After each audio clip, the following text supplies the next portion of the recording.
Every great wrestling match follows a story. But did you know that story often follows 7 key stages? Whilst everyone has different versions of the 7 stages, this video breaks down my understanding based on experience and real psychology. And by the end, you'll never watch a match the same way ever again. My name is the villain Marty Skirl, and I've been a professional wrestler now for over 20 years, competing all over the world. This is part of my YouTube series where I break down and discuss professional wrestling. So please hit the like button and subscribe. Stage number 1, the start, or the beginning, shall we say. This is one of the most important parts of the match. This is the first impression.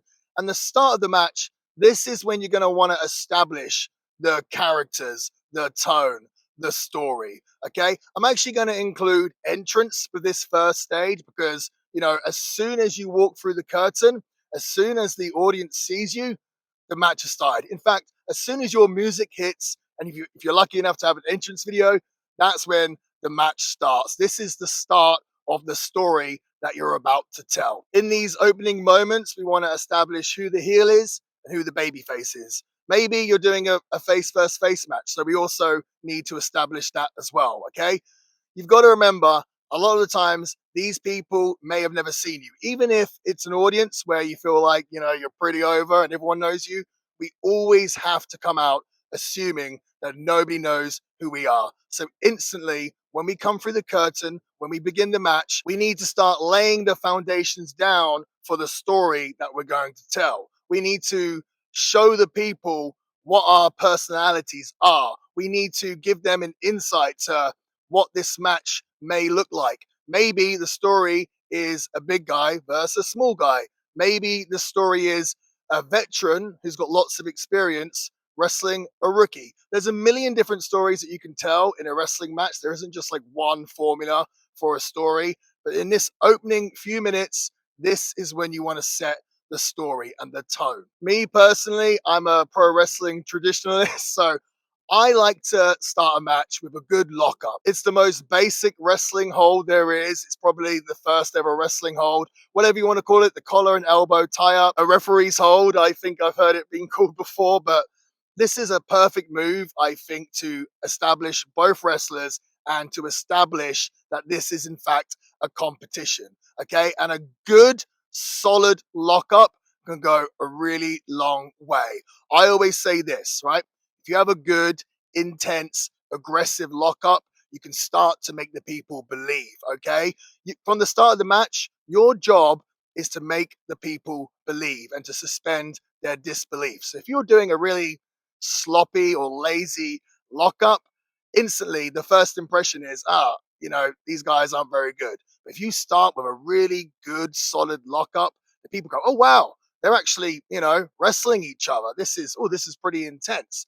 And if you can get the people to believe something like a lockup and then maybe a headlock or a wrist lock or a headlock takeover, you get them to believe those more basic wrestling holds and moves, then it's a lot easier for them later for them to believe some of the more sort of spectacular moves. But if you lay the foundations and you show them before that what other wrestling holds look like and you make them believable, they're more willing to go along for the ride with you. I mean, of course, there are a million ways to start. There's the jump start where the heel will attack the baby face from the get-go.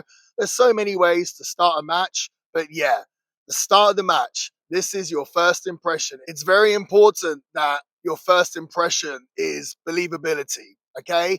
And this is everything, right? The start of the match. The people, they're looking at you thinking, who's this guy? They're looking at your outfit. They're looking at your physique. They're sizing you both up. They're trying to work out what the story's going to be. So everything you do, whether it's your facial expressions, your reactions, your body language, this is all helping the credibility and the tone. Think of this as your act one of the movie.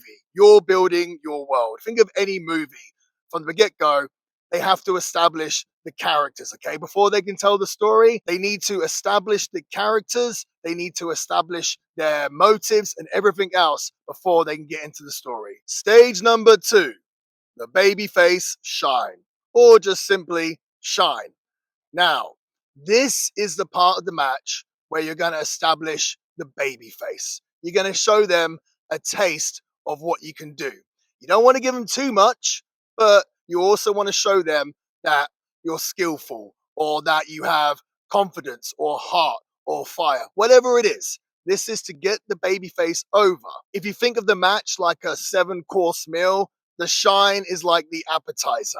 Okay. This is the little bit you're going to give them before we get into the match to show them what the babyface is capable of. And it gives the audience hope and it gives the audience something to believe in, right? We need to show them from the get go that the babyface is arguably the better wrestler, okay? Because then it sets it up for later, which we'll get to, where the heel has to maybe bend the rules to get over on the babyface because the babyface has more positive attributes, whether that be, like I said, skill, heart, or fire. And a babyface shine, it can be a sequence of wrestling moves and holds, but it can honestly be something so simple as well.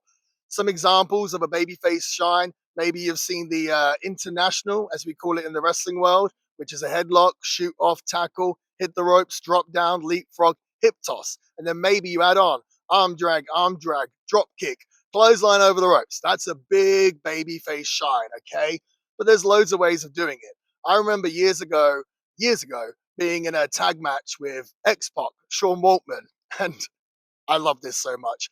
His babyface shine, he would come in the ring, he would square off with his opponent, and then they would tease like the test of strength for teasing.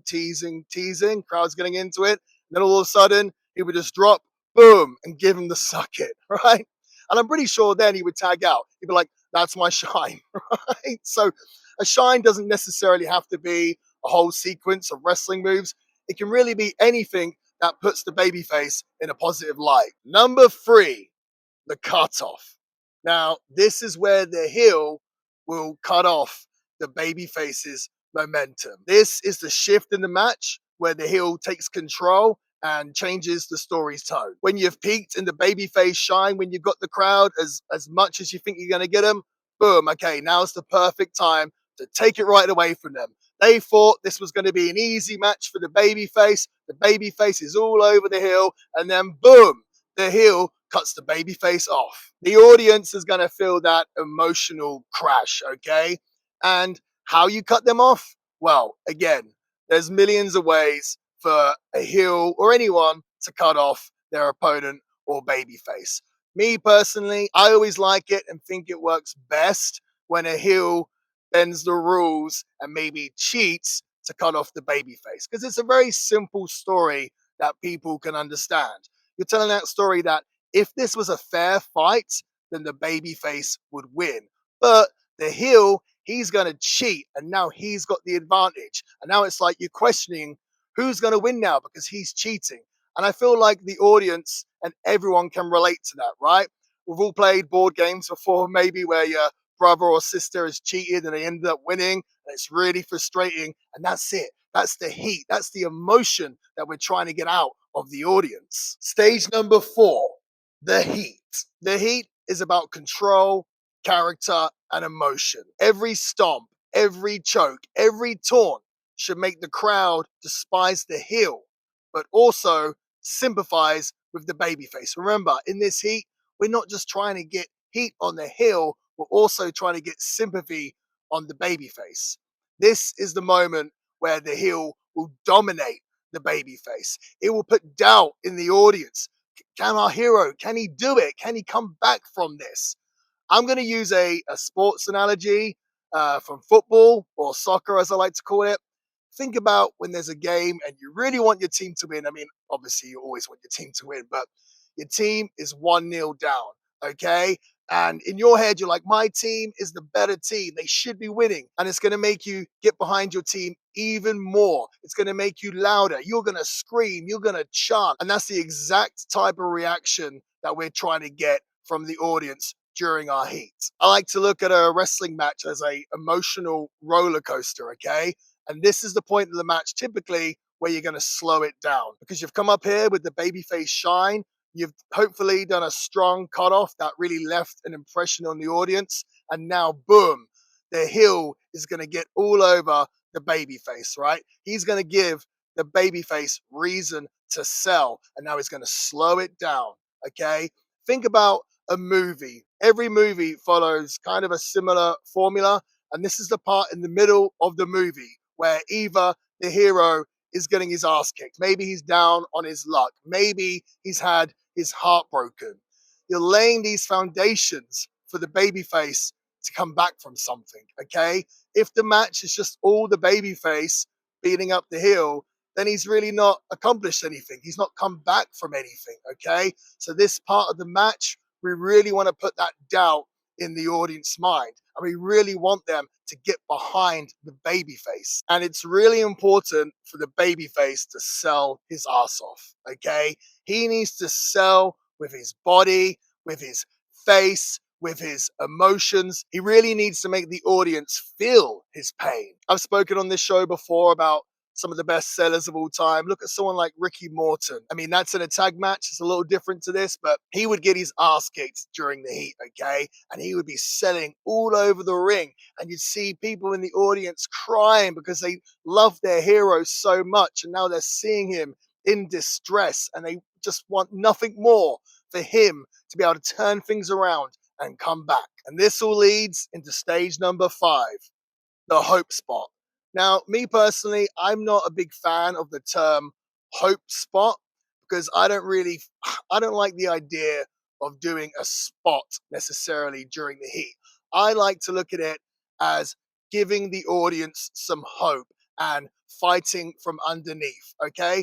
This part of the match, it's exactly what it's called, right? It's to give the audience some hope. It's to let the audience know that there's a chance, there's a slight chance that the babyface can come back from this, okay? So an example maybe of a babyface hope spot, maybe he's fighting from underneath, gets a punch in the gut, boom, another punch in the gut, boom.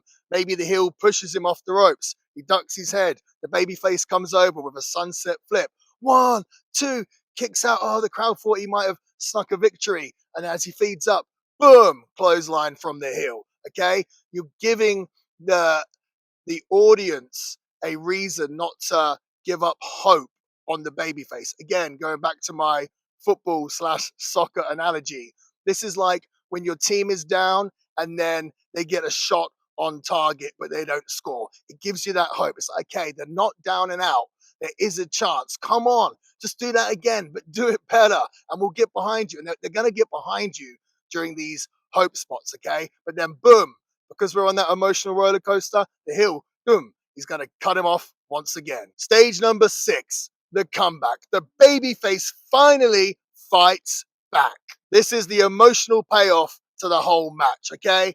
The babyface, he's been through it, right? You thought, hey, maybe he's not going to win this match. But at this point, he turns the match around and he explodes. He's on fire. He's had enough and he's fighting. He's punching. He's kicking. He's doing whatever he has to do to get the momentum back on his side. Okay. And you've all seen the comeback before, I'm sure. You've seen Hulk Hogan do the no and the punches and the shoot off and the big boot. You've seen John Cena do his flying tackles and the 5-knuckle shuffle. This is where your connection with the crowd pays off. And a good babyface comeback should be full of fire. When I say fire, I mean that the veins are popping. I mean that his face is red. He's angry and he's ready to kick some ass. By this point, the crowd should want you to win, and this is their release. Often with comebacks, you'll see the babyface give the heel everything the heel gave to the babyface during the heat. He's going to give it right back, okay? You stomp me in the corner. I'm going to stomp you in the corner. You rake my eyes. Maybe he'll rake his eyes back because it's okay because he did it first. This is the action scene at the end of the movie with all the explosions, all the fighting, all the emotion. It's all led to this point of the babyface coming back. Stage number 7, the final chapter, the finish. This is arguably the most important part of the match because this is the part that the crowd is going to remember. You can have a great match, but if you've got a poor finish, then people are going to think, it wasn't such a great match. At the same time, you could have had a match that wasn't that great or exciting, but if you have a great finish, then the people are going to be invested. The finish can go one of many ways. It could be a clean finish where the babyface wins. It could be a dirty finish where the heel cheats. Either way, the finish should feel logical and satisfying based on everything done before it. This is the conclusion, the finishing act of the story that you've been trying to tell in the whole entire match. And remember, the match doesn't end once the bell rings, okay? The match for you as a performer doesn't end until you go back through that curtain, all right? Whilst the eyes are on you, the match is still going on. So whether you win and you celebrate, whether you lose and you show that disappointment, the match continues until you go to the back. Now, obviously, this isn't like some rules of wrestling. This is a very simple structure to a pro wrestling match. You don't have to follow this at all. There's many ways you can structure a match. This is just a sort of simple, basic structure to a pro wrestling match. And of course, how you put together a match is going to depend on so many things: the time you have, the story that you guys are going to tell, your position on the card, so many things. But this is just a nice, simple structure that I feel like you can follow to tell a good story in the ring. And once you understand them, you can bend or break them intentionally, not accidentally. So, one more time from the top: the 7 stages of a wrestling match. Number 1, the start, the beginning. Number 2, the babyface shine. Number 3, the cutoff. Number 4, the heel heat. Number 5, the hope spot. Number 6, the comeback. And number 7, the finish. And on that note, I think it's time that we finish this video. Guys, I would love to hear your opinions on this video. What do you think? Did you know about the 7 stages before this video? Or now that I've told you them, have you recognized those signs and those stages in matches that you watched before? Please let me know in the comments. And until next time, whoop whoop.